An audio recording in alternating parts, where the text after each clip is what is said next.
running through my mind all day, waiting for her show to play. Turn your radio on, she's gonna play your favorite song. Hi, this is Brandi Richard Thompson, and you have arrived at the Operation Growth Show, where we help you to grow through what you go through. I have been on break and taking some time to figure my own self out, take a break, take some time for vacation and reflection on what I really want this show to be, how I want it to show up in the world, how I want me to show up in the world. And so I've been doing that work and am thrilled to be back here with you with the Operation Growth Show so that we can get into some more wonderful goodness around growth and getting better. And a big part of my getting better has been focusing on me as a woman. Not only as a woman writ large, all women all over the world, but as a woman of color, as a Black woman in particular, and being confident and comfortable in that. Understanding that even though a lot of people don't like it when you single yourself out, if you don't advocate for yourself, if you don't deeply understand and love who you are as, in my case, the Black woman that I am, who else is going to? Who else is going to respect and love and care for that? And the other important lesson that I learned is that whether you do that or not, people are still going to treat you crazy. People are still going to have problems and issues with you. Whether you embrace and fully love yourself or not, there will be people who really just don't care very much about you. And part of it is just because you're different from them and you're not interested in assimilating or becoming them because you feel confident.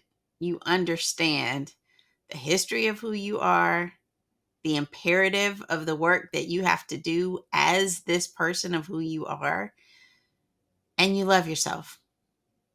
And so, underlying all of my work in Operation Growth and all of my work in coaching is this understanding and knowledge of self that I talk to you a lot about in the Healing Invisible Scars class, which I must say the Healing Invisible Scars class has now taught over 100 people to heal their invisible scars. So I'm thrilled about that. But the basic premise, the first point in that course is really to know yourself, to know who you are and know where you've come from. And with all that we're hearing each day about books being banned and people not wanting young people to fully explore who they are and where they come from, this concern about my knowledge of who I am impeding on someone else's desire to be at peace, it's just not only disheartening, but it's total bullshit. It's total poppycock. Because at the end of the day, if I know who I am and I know where I'm from, I contribute better. I am a better part of this thing that we're calling the United States of America. I am a better world citizen. I am just a better part of this melting pot that we have, or salad that we have, with all of us bringing our unique individual abilities to the table. And so, most of the reason for me to pause the show was because I started to realize that the only feedback that I was getting was from people who were concerned about me talking about who I was as a Black woman, which was daunting.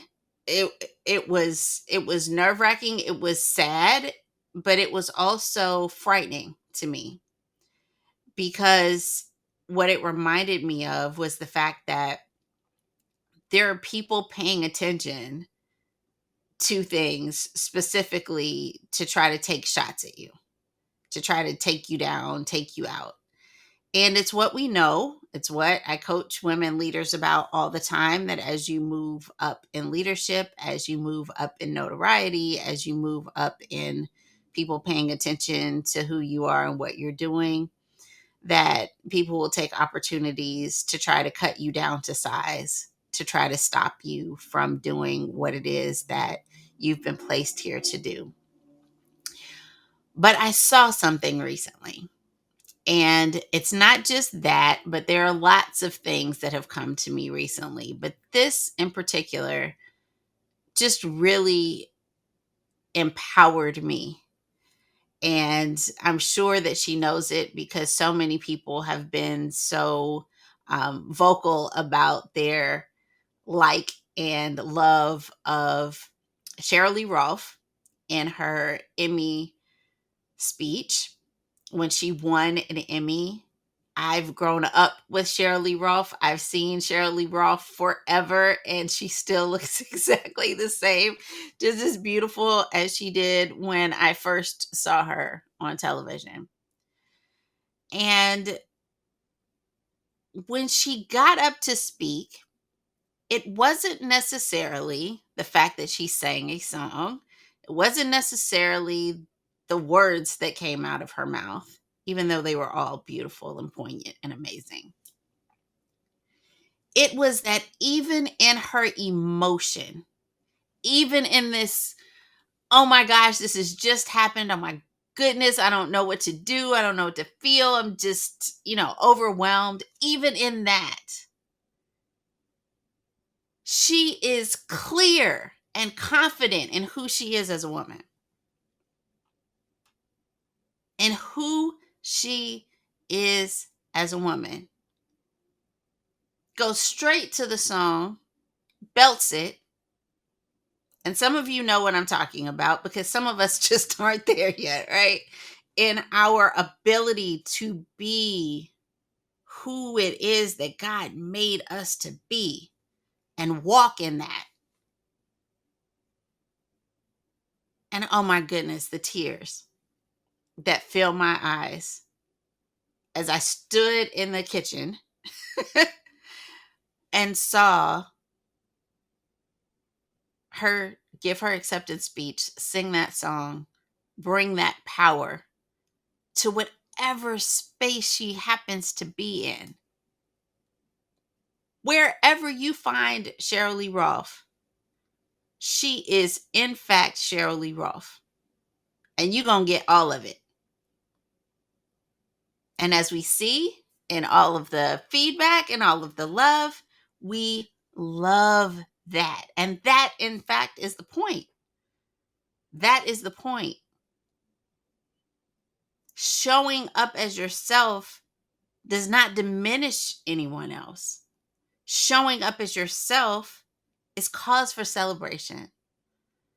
It's cause for dancing and singing and excitement and happiness and fullness. And that is the legacy that we leave for our children, our daughters, our sons, those around us. And that is what I have had to spend some time tapping into myself. Because in order to teach and share and support others in their growth and development as women, typically the women that I work with are Black women, you have to know it for yourself. You have to get it, feel it, express it, whenever, wherever, on whatever stage, in front of whomever. So thank you, Sheryl Lee Ralph. Thank you to all of you who have not tripped on me for taking some time not to do this show for a while so that I could get clearer, better than who I am as a woman, so that I can bring that to you. So what I want to talk about today is this concept of Black Girl Magic School, because so many people ask me about, what is Black Girl Magic School? Why are you doing it that way? Who is it really for? Black women who are like, well, I'm not a girl, I'm a woman. And therefore, why are you taking me down to this space of being a girl? And I would respond in a couple of ways. But the first thing is that this concept of the inner child has been so important to my recent work around my own growth for the past year. This concept of being able to understand her needs, her desires, this 8-year old, 7-year old, whatever the year old for you, where that knowledge of self, that comfort with who you are changed, shifted. Not sure why. Doesn't necessarily have to be as a result of traumas or pain.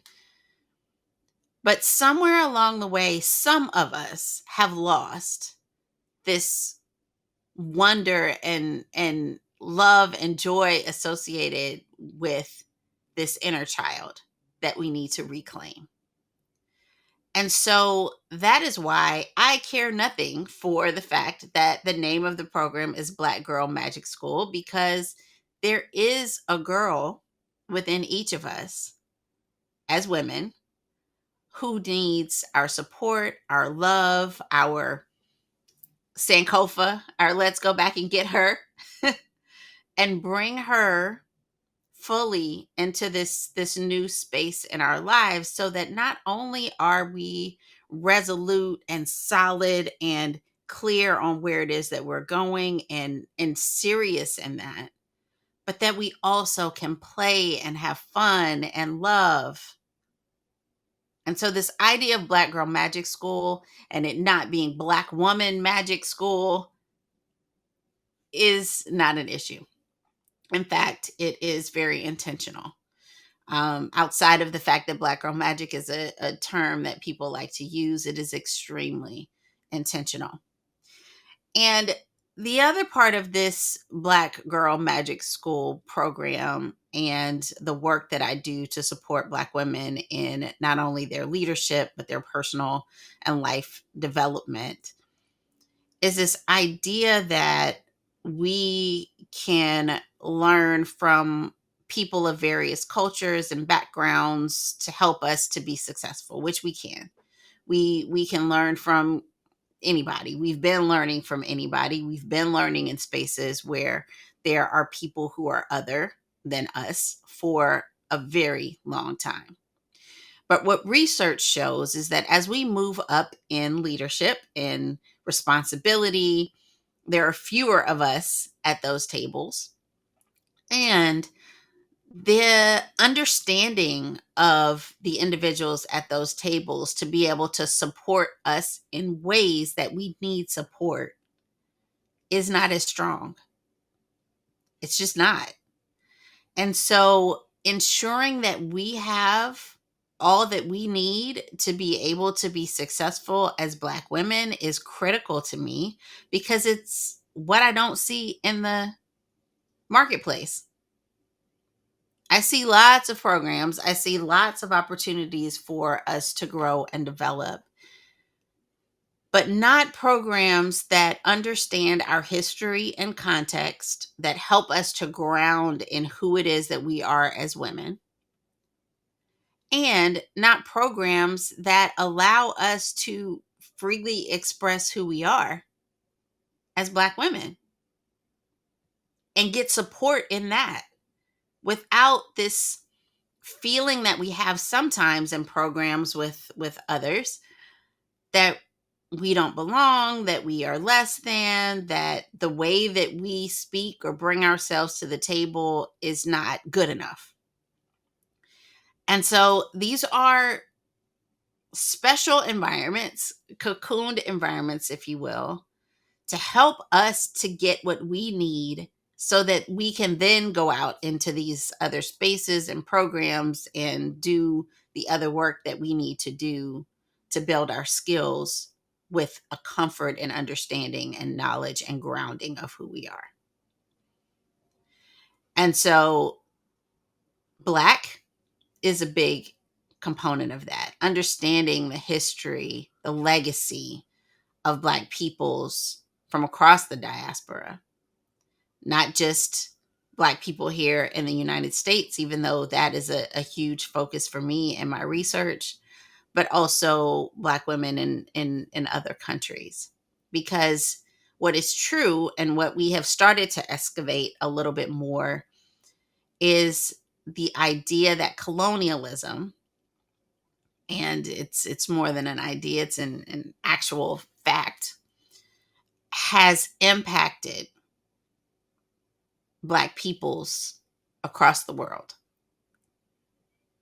and has impacted us in quite a few ways, whether it's a rejection of our spiritual traditions, our legacy, the stories that were handed down, as though those stories aren't on the same level.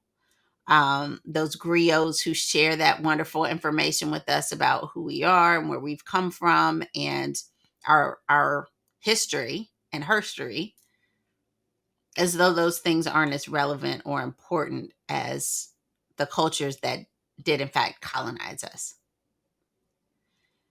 And it is in that understanding of what colonization has meant to us that these spaces like Black Girl Magic School are extremely important. Finally, I want to talk about this concept of magic, because we look at magic and, aren't quite sure how to deal with the legacy of magic, hoodoo, etc. in our lineage. And it's been challenging for me as someone who's been raised a Christian and who understands clearly that part of myself, that part of my family, that part of our legacy. Howsoever, there is a level of intuition, a level of ancestor veneration, a level of insight that we have as Black people that comes from our legacy. That whether you want to deny it or not, or whether you are a hardened anything, name whatever religious tradition, spiritual tradition you um, choose to have in your life,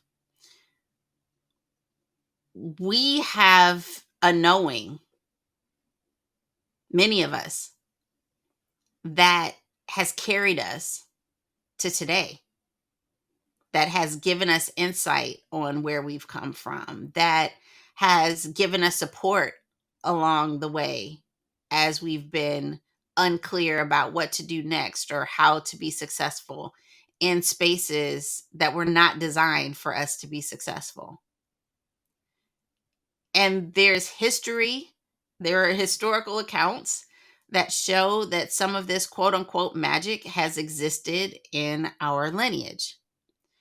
And not to explore it, not to understand it, not to delve into your intuition and who you are as a spiritual being is like putting your head in the sand and just waiting for all of these things to pass over you that are actually gifts that you can utilize. And so when I talk about magic in Black Girl Magic School, I'm talking about your own inherent magical presence as a human, but I'm also talking about this level of intuition and understanding of self that comes from a deep, deep place of knowing who you are and your lineage. And so this is not, playtime magic. This is not, let's go put hexes on people either. But what it is a clarity and understanding of who you are and your insights, which is extremely important to help you to be successful. So this is what I mean when I talk about Black Girl Magic School. This is for women. This is for individuals who maybe need some support in understanding their history, legacy, what brought them here. Um, but it is also for women who want to connect with who they are as spiritual, magical beings. And so that is my work. That is my life's work, is understanding the intricacies, the history, the legacy, the power, the knowledge of women. And so it is extremely exciting for me to see some of those stories, some of those legacies that have been passed down word to word to word to word to word, showing up in popular culture. And so I've created a class specifically around the Woman King, because so much of the Woman King is research that I've been doing for quite some time and offering it in my Black Girl Magic School program to help us to understand that we were, in fact, warriors, that there are people in our legacy who have been so many different things, that if we feel compelled, drawn to a specific way of being, there are examples that we can pull from that remind us that we can be whomever, whatever we want to be. And so I saw The Woman King. It is an amazing depiction of not only Dahomey, but it's also an amazing depiction of the Amazons that we have often correlated to Superwoman and women living in the mountains, that don't necessarily look like us, to an actual group of women who lived and fought for their kingdom. And so if you have not seen The Woman King, if you are on the fence about seeing The Woman King, if you think it's poppycock, couldn't happen, Black women never did that, I've never been to Benin, and so I don't even know, go see the movie. And then if you are so inclined, come to class where I will give you the history behind this, not only this movie, but this kingdom, and what it meant for these women to do this work, because it's phenomenal. And sometimes we get so caught up in the stories of the country that we now live in, the people around us, that we don't take the time to research and understand our own stories. And I also want to shout out to the Republic of Benin, because I was able to go there and learn so much about my history just by visiting, because they have preserved and kept, and actually have, um, are working on, may have already opened a museum about our history and our legacy. And so much of that legacy and history and the artifacts of it were stolen and taken to all of these colonies, these colonizing countries, who have our work on display in museums. And so, regardless of where you are, I am sure that you can see a bit of Benin, a bit of the Benin bronze in places that you are. And I encourage you to visit and see all of, what I will share in the class that we're doing on Thursday at 4 for an hour. If you're unable to participate, there will be ways for you to participate later with replays and things of that nature. And I plan to add more to that over time. So I'm excited about that class that will augment the work that I've been doing with the Black History Every Month class, where I hope that you all are finding great value, and lots of people have participated in that class too, um, and just having a deeper understanding of our history. The next thing that I want to talk about is this kerfuffle, which kerfuffle may not be the appropriate word, but this BS around the Little Mermaid. And come on, people. Like, first of all, just basically, if a mermaid is of another culture or background or color, Like, what difference does it make when we all just love the Little Mermaid? Like, I grew up on the Little Mermaid and Ursula and all the things, and it's just a timeless story. First of all, second of all, if you really want to look into the actual story of the Little Mermaid, you may have other issues, which I won't go into because that's not the point of me bringing it up. But you know, let's go back and figure out who the authors of these children's stories are and how they came to be, etc. If you want to really be upset, um, but beyond that, the idea that mermaids could not be black is the most idiotic thing on the planet if you know history. If you know where mermaids actually originated. And so I went on this weird mission because there was this point in my life where I just loved mermaids. I wanted to be a mermaid, wanted to dress up as a mermaid and have long, flowy, mermaidy hair. And that was my jam. That was what I wanted to do. Um, and so, and I love beaches. Water is just cleansing, purifying. It's just amazing to me. So I go to these beach towns anytime I'm able to. I'm traveling and look for mermaids. Mermaids that don't look like a specific culture. Like a mermaid that could be black if I really wanted her to be. When I tell you I went from store to store to store. And whether they had red hair or blonde hair or black hair or whatever, there was no way that they could just be potentially a black mermaid. Like the features and stuff, even if you couldn't tell the color of their hair, it was just a look, just no blackness in the mermaids. And it was sad and ridiculous and yeah. So, because of that, I decided, well, I need to find out where, where mermaids could potentially be. And I ran across this concept of Mami Wata, Mamiwata, Mami Wata. And I also ran across the concept of the Sibyls. Both have to do with ancient, what word could I use? Concepts of mermaids. And both have to do with ancient concepts of mermaids that were women of color, black women in particular. So this idea that, and I won't get into it because there will be another class on Mami Wata and the Sibyls and mermaids, right?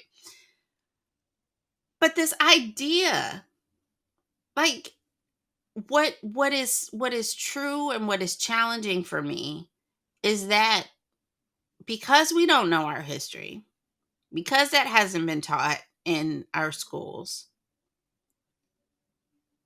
then when things happen like a black woman playing a mermaid, y'all lose your crap for absolutely no reason. Because in actuality, what could be said is that because mermaids were originally black, then there shouldn't be any white mermaids. And I shouldn't have to go around looking all over the place for a black mermaid because in actuality, mermaids were not blonde haired or red haired or black haired or whatever. They look like me. And so, black people, if you would like mermaids who look like you, there are many representations, typically spiritual representations, don't get me wrong, of Mami Wata and mermaids that you can research and have at home. There you go. Um, so that was another thing. This idea of the Little Mermaid was extremely challenging. Um, but black women have been in the media in lots of different ways over this hiatus that I've taken, whether it's Serena and her decision to retire from tennis or pseudo retire from tennis, whether it's Beyonce and her new album, which people were saying, well, this isn't really disco. It's Beyonce. Like, y'all need to get your whole lives together. Um, or anything else. Anything else. Whether it's Michelle Obama's portrait being hung, and there's always a problem with that. What I'm clear on, is that Black women are often an easy punching bag. Easy punching bag. And I want you to think about this for a moment, because this idea that all of these women do amazing, amazing things. Not only do they do amazing things, Black women, let me be clear, these Black women do amazing things, but they also, for the most part, do all the things that society has told them they should do. Right? Like, go to school, be really great at something, start a family, don't cause no mess, don't go to jail, do all the things. All the things. Some of us even cook really well. And then on top of that, you do all the things, but then people are expecting or wanting to say terrible things about you. Well, you're not pretty enough. Well, you're not good enough. You're not this enough. You're not that enough. And what has finally come down and made sense to me is there is no enough. You can't do enough.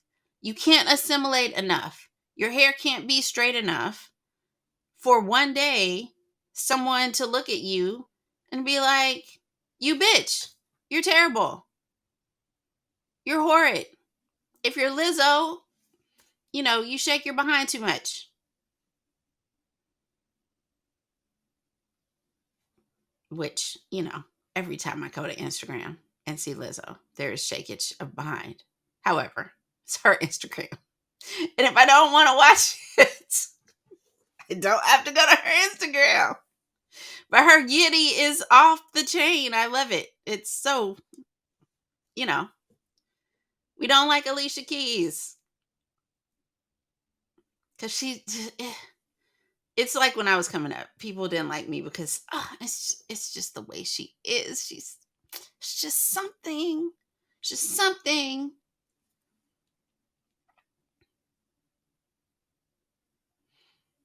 Stop. Just stop. Stop doing it. Stop using Black women as punching bags. If you notice that every person that's being talked about badly is a Black woman, just stop the meeting. Stop the convening of people to denigrate Black women. Please and thank you. Because honestly, we're just out here trying to live and create and be magical and do all the things that we want to do within the confines of what has been asked of us to do. And we're tired, because even with all of the people that I just named and all of the wonderful things that they've been doing, and there are more, trust me, there are more, I still see women in leadership not be able to last long in those positions. Not because they're not capable, but because of this constant denigration.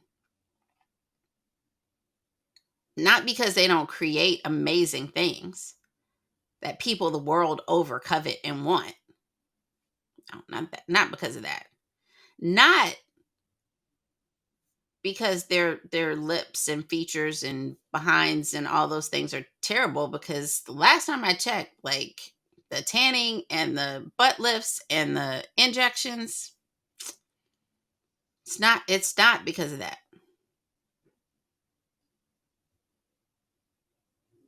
It's because we're Black women. People see us as the punching bags. And I say that for two reasons. One, because we need to get the hell over it. They're going to keep doing that. Stop thinking that they're not, because they will. And I don't care how amazing you are, they will. That's why we need to have places and spaces for Black women to coalesce and lick our wounds and get better and say, forget them. Forget them. We're going to continue to be badass. We're going to continue to be the GOAT. We're going to continue to create things that we love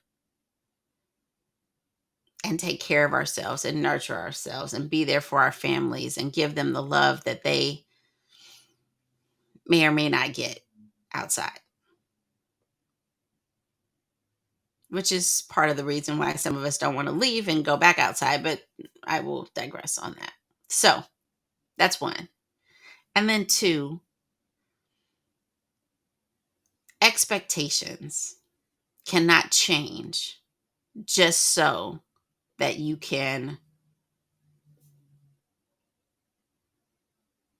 denigrate Black women.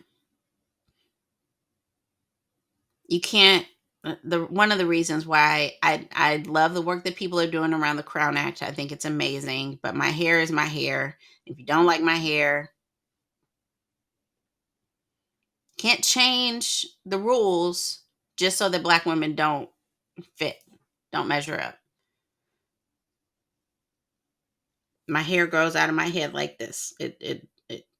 It curls and coils and things. I can't do anything about it. If I straighten it, which I can't straighten it, that is outside of the natural way that my hair does its thing. That it just naturally is not straight. It's naturally coily. So locks are a great way for me to leave it the way that it is. And if I choose to do something else, I choose to do something else. But this idea that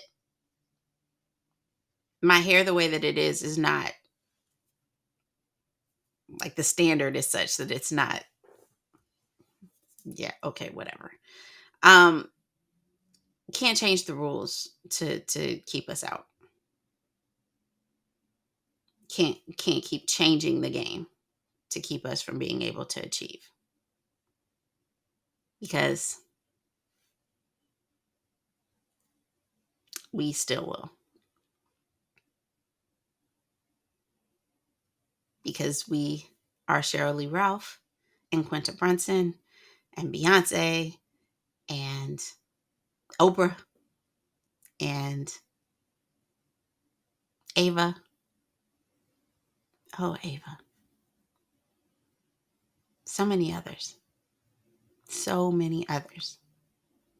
So, Black Girl Magic School, get into it when the next cycle comes around. I hope to see you there. If you need coaching or support, there are lots of ways that you can coach with me. Yes, I do coach people who are not Black, and they find great value from it.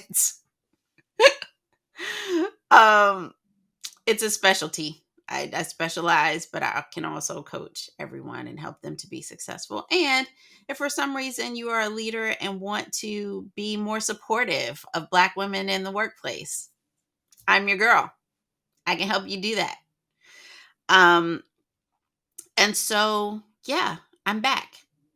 I will be providing more insight about growth, opportunities, helping you to discover who you really and truly are in this wonderful format called the Operation Growth Show. And I appreciate you. I love you. And I'm constantly rooting for you.